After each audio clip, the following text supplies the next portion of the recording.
Imagine smiling after a slap in the face. Then think of doing it 24 hours a day.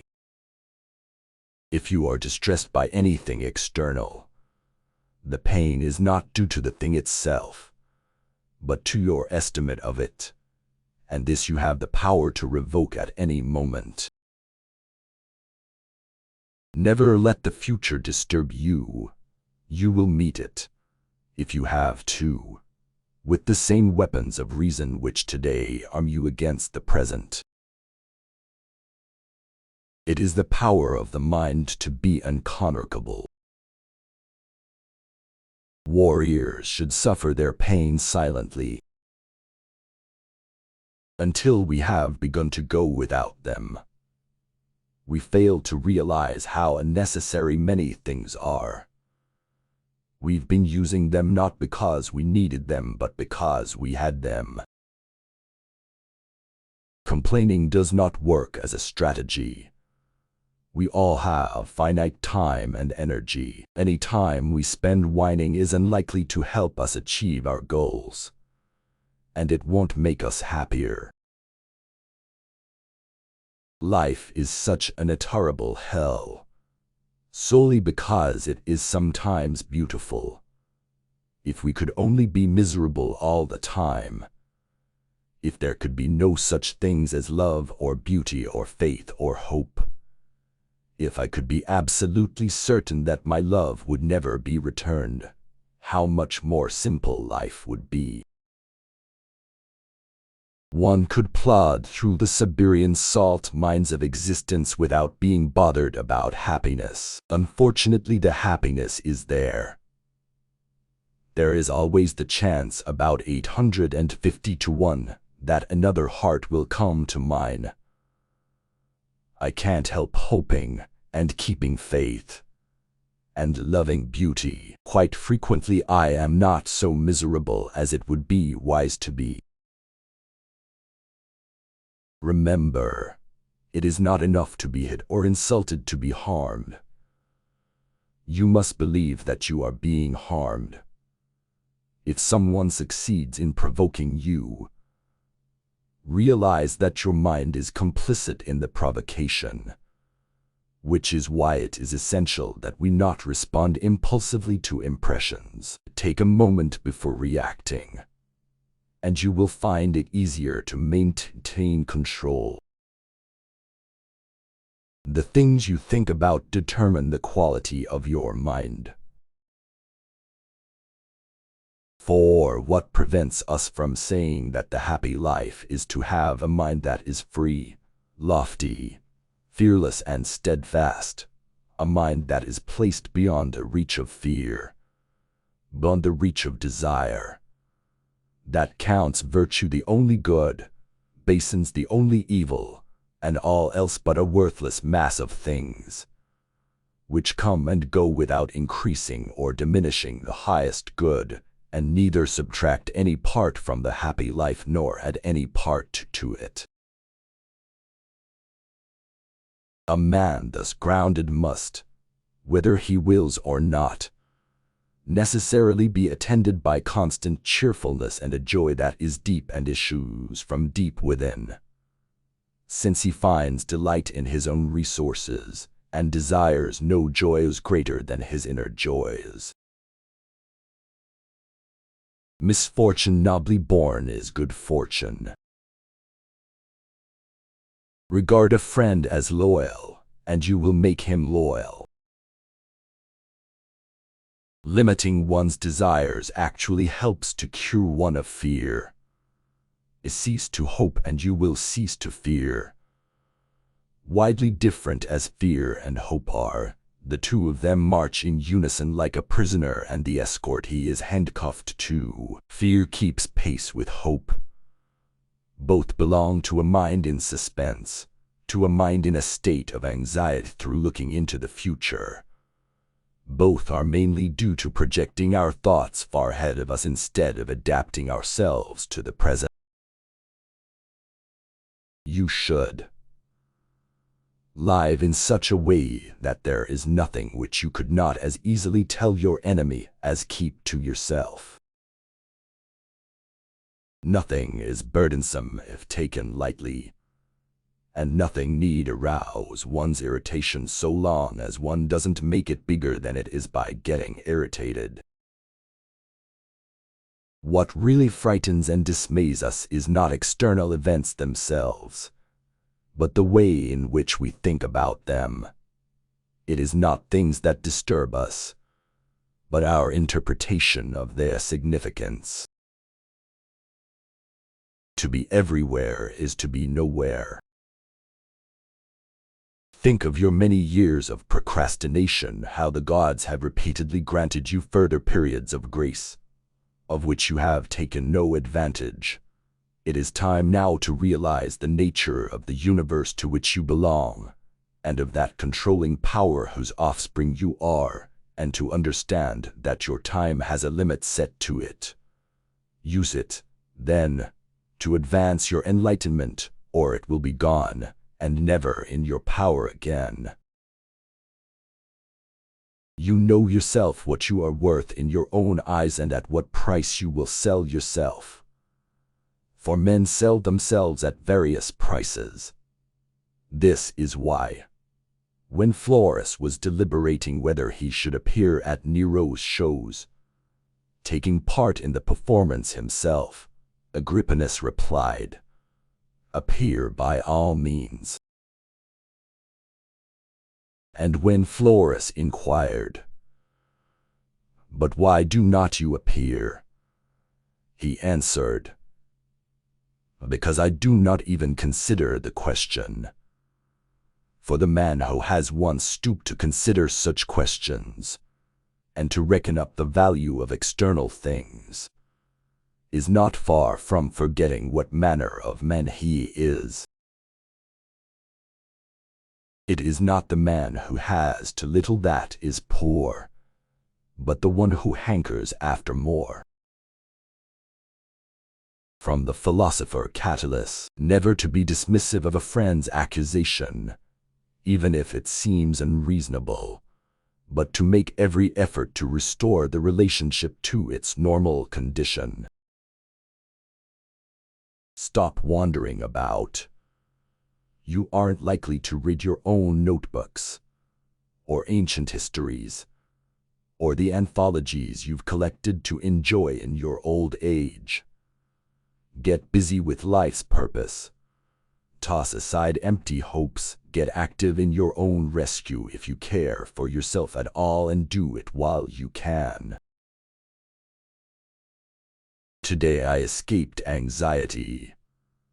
Or no, I discarded it, because it was within me, in my own perceptions, not outside.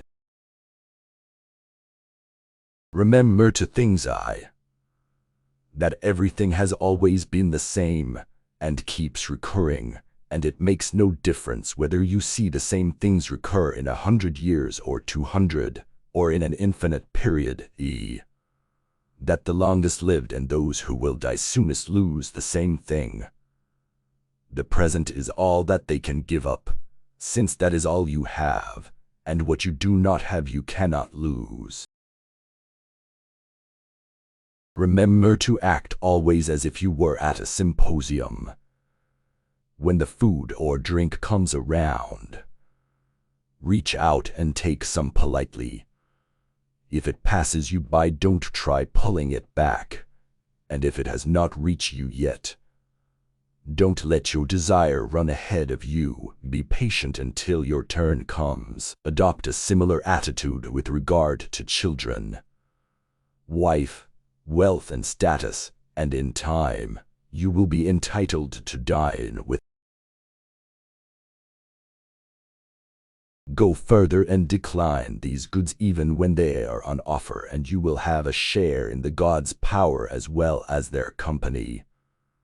That is how Diogenes, Heraclitus, and philosophers like them came to be called and considered divine.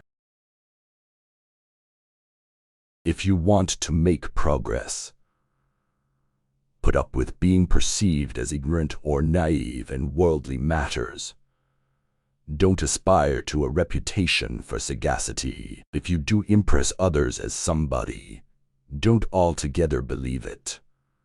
You have to realize it isn't easy to keep your will in agreement with nature, as well as externals. Caring about the one inevitably means you are going to shortchange the other. If what you have seems insufficient to you, then though you possess the world, you will yet be miserable. You need to avoid certain things in your train of thought, everything random, everything irrelevant, and certainly everything self-important or malicious. You need to get used to winnowing your thoughts, so that if someone says, "What are you thinking about?" you can respond at once and truthfully that you are thinking this or thinking that. In your actions, don't procrastinate. In your conversations, don't confuse. In your thoughts, don't wander. In your soul, don't be passive or aggressive. In your life, don't be all about business. It is more necessary for the soul to be cured than the body, for it is better to die than to live badly. The first and most important field of philosophy is the application of principles such as do not lie. Next come the proofs, such as why we should not lie.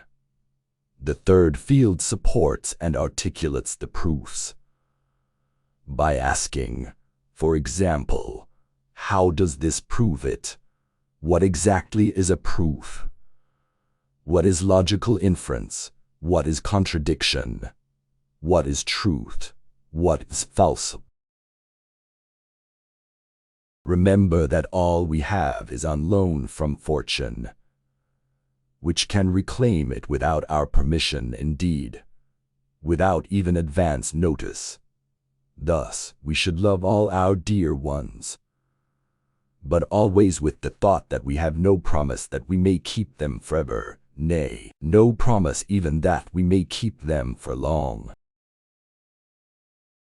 My advice is really this: what we hear the philosophers saying and what we find in their writings should be applied in our pursuit of the happy life. We should hunt out the helpful pieces of teaching and the spirited and noble-minded sayings which are capable of immediate practical application, not far-fetched or archaic expressions or extravagant metaphors and figures of speech, and learn them so well that words become works. No one to my mind lets humanity down quite so much as those who study philosophy as if it were a sort of commercial skill and then proceed to live in a quite different manner from the way they tell other people to live. 40. The gods either have power or they have not. If they have not, why pray to them? If they have, then instead of praying to be granted or spared such and such a thing, why not rather pray to be delivered from dreading it, or lusting for it, or grieving over it? Clearly, if they can help a man at all, they can help him in this way. You will say, perhaps, but all that is something they have put in my own power. Then surely it were better to use your power and be a free man, than to hanker like a slave and a beggar for something that is not in your power. Besides, who told you the gods never lend their aid even towards things that do lie in our own power? Begin praying in this way, and you will see. Where another man prays, grant that I may possess this woman. Let your own prayer be, grant that I may not lust to possess her. Here is your great soul, the man who has given himself over to fate. On the other hand, that man is a weakling and a degenerate who struggles and maligns the order of the universe and would rather reform the gods than reform himself. where he prays, "Grant me to be rid of such and such a one." You pray, "Take from me my desire to be rid of him," where he begs, "Spare me the loss of my precious child."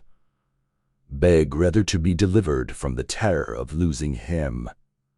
In short, give your petitions a turn in this direction, and see what comes. When a dog is tied to a cart, if it wants to follow, it is pulled and follows, making its spontaneous act coincide with necessity. But if the dog does not follow, it will be compelled in any case. So it is with men too. Even if they don't want to, they will be compelled to follow what is destined. Philosophy does not promise to secure anything external for man. Otherwise it would be admitting something that lies beyond its proper subject matter. For as the material of the carpenter is wood, and that of statuary bronze, so the subject matter of the art of living is each person's own life. Concern should drive us into action and not into a depression. No man is free who cannot control himself. Nothing, to my way of thinking, is a better proof of a well-ordered mind than a man's ability to stop just where he is and pass some time in his own company. And why should we feel anger at the world? As if the world would notice. It is quite possible to be a good man without anyone realizing it. For in this case, we are not to give credit to the many who say that none ought to be educated but the free, but rather to the philosophers who say that the well-educated alone are free.